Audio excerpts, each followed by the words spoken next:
Let's just kick it right off with tell me about AI in the Trump administration. Yeah, no, and I think a lot of these conversations since being here automatically start with the very natural and good questions around AI as it relates to education, workforce, but maybe where we can start is talking about more broadly AI strategy for the administration, which is much bigger than just the Department of Labor or the Department of Education.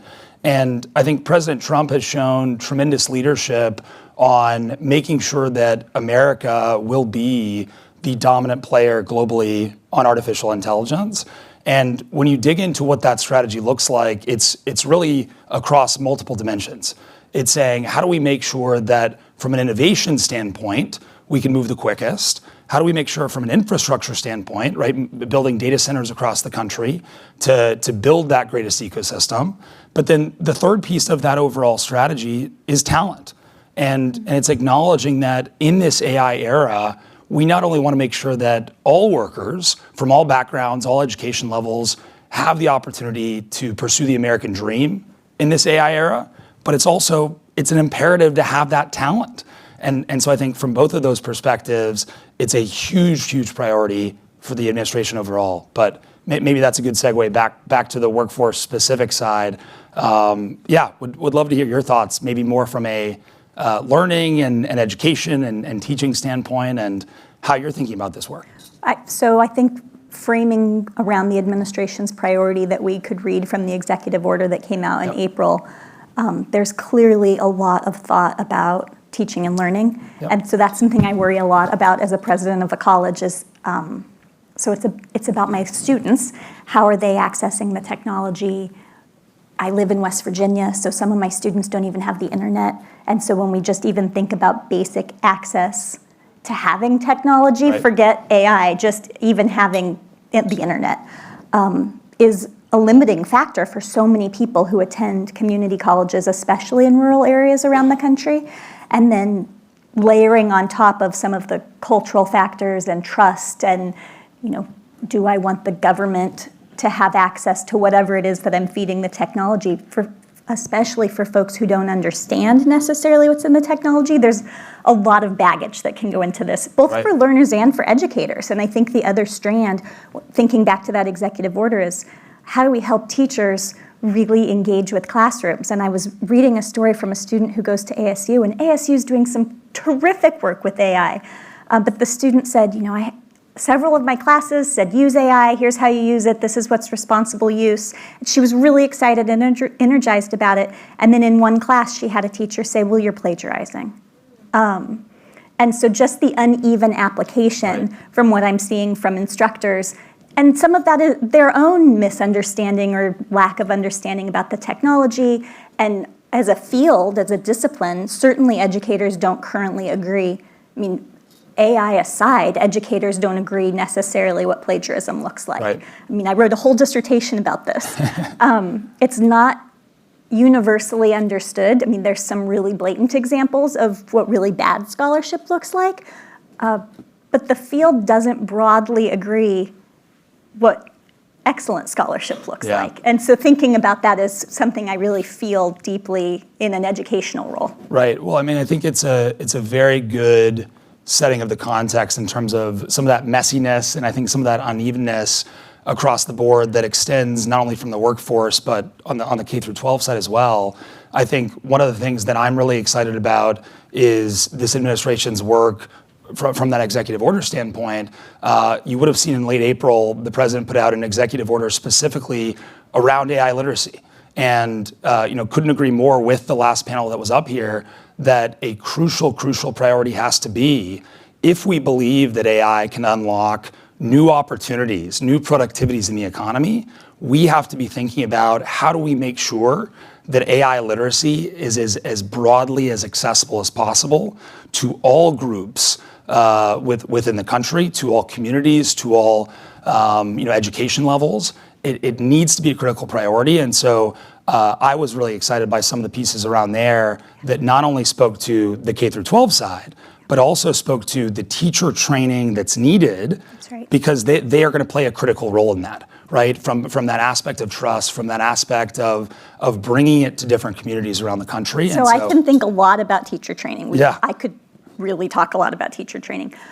You're at the Department of Labor. Yes. In ETA, you have a lot of access to lots of labor things. What are you thinking about training, not just teachers, but people broadly who are in the workforce and sort of that future of work component? Yeah, I mean, I think that for that side, I think a little bit about the other executive order that came out in late April. The same day. Yes, which was about really preparing individuals for the jobs of the future, but recognizing the necessity that we need to modernize the way we do workforce development. We need to make sure that the programs that we're sending individuals to are driving outcomes for the types of skills that employers are actually recognizing. And so when it comes to AI specifically, I think the pure agility that is needed in a labor market just gets that much higher in terms of how quickly those skills will change, how quickly employer demands will change. And so I think one thing that you've heard this administration really double down on is the role that registered apprenticeships can play. Because work-based learning more broadly has been a proven model. If you look at construction, if you look at manufacturing, it is a proven model to rapidly upskill and rapidly reskill people into these new careers. And so we're really having a lot of conversations, both at this conference and around the country, to say, how do we bring that model to more careers, including AI-related apprenticeships, and so it's something that we're super excited about. So that's something I've been thinking a lot about. A couple weeks ago, you may have seen that article that Google put out that said they need to train 100,000 people to be electricians. That's right. And they think they're going to use AI to do it. And so as a person who trains electricians at my college, I was really skeptical. I felt like I know a lot of electricians, and none of them are people who particularly want to learn using AI. They're people who want to come into my classroom and mess around with electricity and be told by our faculty members that no, they forgot their PPE and they're going to hurt themselves. That's the learner who I'm talking about. And so I'm particularly curious in thinking about how do we help, especially people who are in some of these really critical sectors like electricians. I think about my dental hygienists. I think about my nurses. And they need AI to be successful. But when I think about dental hygienists and how they're going to use AI, it's about records for the people who are coming into a clinic and thinking about, like, what's your tooth decay future look like? Yeah. AI is not going to clean your teeth anytime soon. Right. And so how are you thinking about those things? Yeah, no, I mean, I think it's something, and well, let me just address it in this way also, because this is probably the most common thing that people have come up to me at this conference so far has been on the, are robots taking our jobs question. And certainly I think there's so many different sensationalist headlines, doomerism that you see out there all the time, even from some of the technology companies in predicting these broad impacts. And I think I want to push back on that a little bit, because what we are seeing in the data and what we are seeing anecdotally is that this is really a tremendous degree of opportunity for workers. Again, if we set them up with those skills, with the AI literacy, with those work-based learning opportunities to access those. But I think by and large, again, I'll agree with the last panel. One of the things that we've seen is that for some of the companies that have experimented with, well, can we just replace whole segments of workers with AI? A really good example that I saw recently was Klarna, the FinTech company, the buy now, pay later company, came out and said, we're going to replace all 700 of our customer service agents with AI. We're going full AI first, right? It's the way of the future. They have since now publicly come out and said it is a utter failure. Humans need, which is not a surprise to us as consumers, right? No one in this room likes to kind of purely engage with the robots, right? Press 0 until the human answers. And so what I think about is, yes, the skills within roles are going to change, but it's this whole element of having a human in the loop. It continues to be important that the actual decisions, especially in cases like healthcare where the cost of failure is so high, but even other scenarios, I think we're seeing more and more companies recognize that you need to have a human in the loop, and you can't just have this doomerism narrative. Yeah, it's a great point. Are there any questions for Casey and Taylor? Harkening back to the prior panel as well, there was the phrase used, garbage in, garbage out. With regard to AI and the opportunities, one of the issues is equity. So inequity in, inequity out. I'm wondering from an education perspective, how you think about inclusiveness, how you think about making sure that these opportunities you're describing are democratized and reach out to everyone. Right. Yeah. Well, I'm happy to start, and then you Sure. jump in. Either. I think certainly on the data side, it's a hugely critical piece that I think a lot of organizations are finding is that it's not simply a question of how do we quickly implement all these AI tools. It's a very big question of having the right data. And I think a big piece of it, as you said, one of the terms that's used sometimes in the tech world is a representative sample.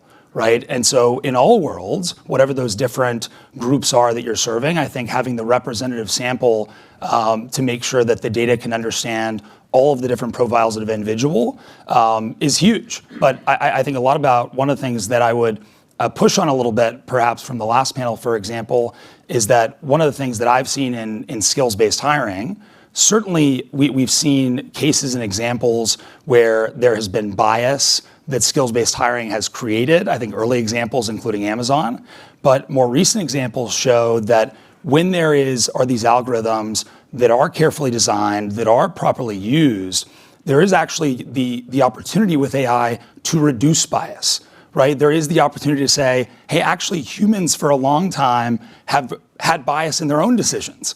And if we truly get this right with the right data, which I agree, there is the opportunity to reduce bias. And so that doesn't mean that there is not hard work to get there in testing those algorithms and having the right quality checks.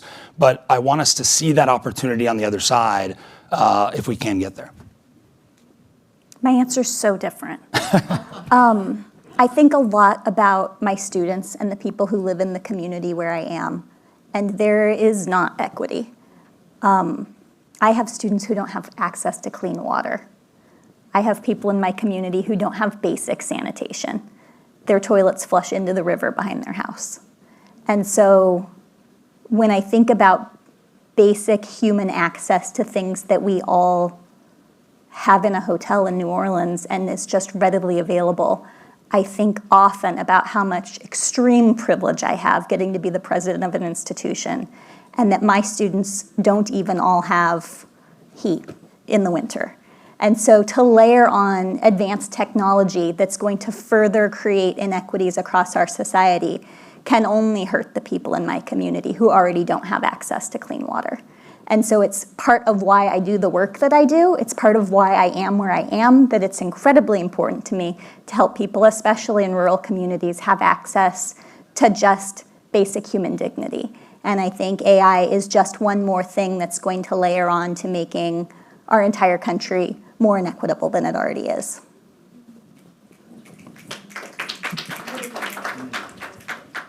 Any other questions? Yes. I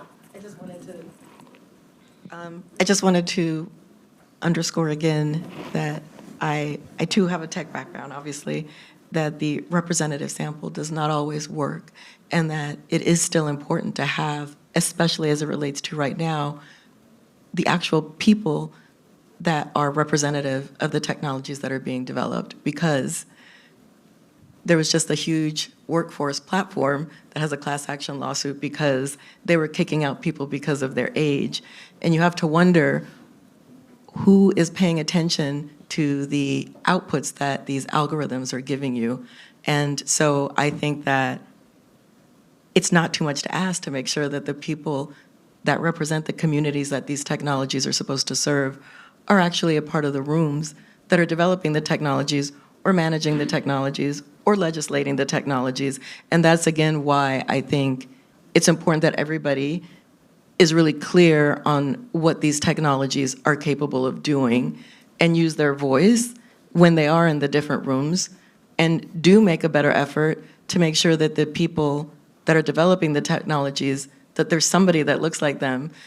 We implemented workforce development this year because, again, like, I want our girls to win, but I think we all need to win quickly. And I'm sad, coming from tech, watching how I've watched two different things. I've watched in media my old colleagues get fired because of these new technologies and this verticalization, and also my old colleagues in tech lose their jobs to technologies that they weren't given the opportunity to skill up on. So again, I'm always going to stand for like the person, and I think that we can't automate away from the conversation around the people are really important. Is that a question? No, I had to actually respond to what you said. And would either of you like to respond back? Let's maybe get others involved. See, any other questions or responses? I have a question. Kind of going back to water and access to water. A lot of what I hear around AI is like the amount of energy and water that it's using, and thinking about like not only in the United States not having access to clean water from Detroit to West Virginia, but also like globally and how many communities don't have access to water. Is it really worth, like what are we doing to our future in terms of the environmental impact, especially thinking about the current administration and the environmental policies of that administration? So, I think what I would come back to a little bit is more of the broader strategy around AI in terms of the why, right? Why are we pursuing this technology at such great speed? Why is it important to this administration that we're the global leader in AI? And it's not just for the sake of it. And I'm going to get back to your question, I promise, but it's not just for the sake of it. It is because when we project out the power of this technology, the country that is the global leader in this technology will have the economic stronghold, but will also have, from a national security standpoint, AI will fundamentally reshape who has the upper hand from a military standpoint. And I think that's why it's sometimes called the AI arms race, and that's why this administration is leading so strongly on this. And so that's not to say that we shouldn't think about what the impacts of it are, but I think that's why we believe very strongly that this path is the imperative and is the right path.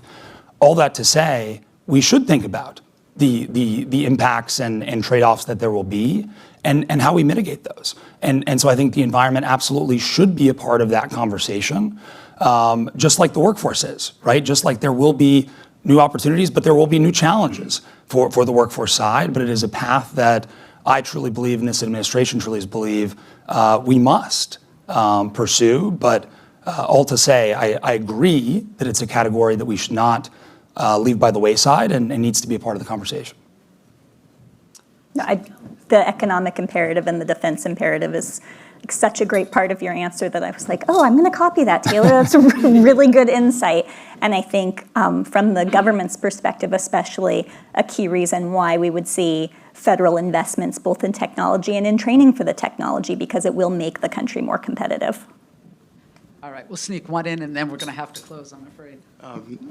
It's more of a comment to what Taylor just raised. I just wanted to say that the way things are going, whoever has control over AI really controls the world.